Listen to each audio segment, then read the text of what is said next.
So, ఈ వీడియోలో wide and narrow transformations అంటే ఏంటో చెప్తాను. సో, ఇంతకుముందు వీడియోలో మనము షఫ్లింగ్ అంటే ఏంటో చెప్పాను గదా!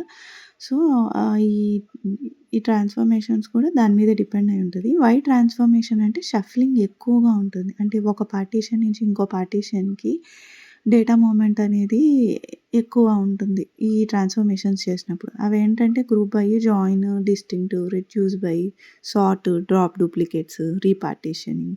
సో, ఇవన్నీ wide transformation. So, narrow transformation అంటే అక్కడ అసలు డేటా మూవ్‌మెంటే ఉండదు. జస్ట్ అక్కడి నుంచి ఇప్పుడు రీడింగ్, షో, కలెక్ట్, కౌంట్, ఫైల్‌ని రైట్ చేయడం ఇది. జస్ట్ అక్కడి నుంచి అంటే అన్ని పార్టిషన్‌లో ఉన్నది తీసుకొని రీడ్ చేసుకొని మెమరీలో ఆ రిజల్ట్ అనేది స్టోర్ అవుతుంది అలాగా. సో, నారో ట్రాన్స్‌ఫర్మేషన్ డైరెక్ట్ ఏం మూవ్‌మెంట్ ఉండదు. సో, అదే. Thank you.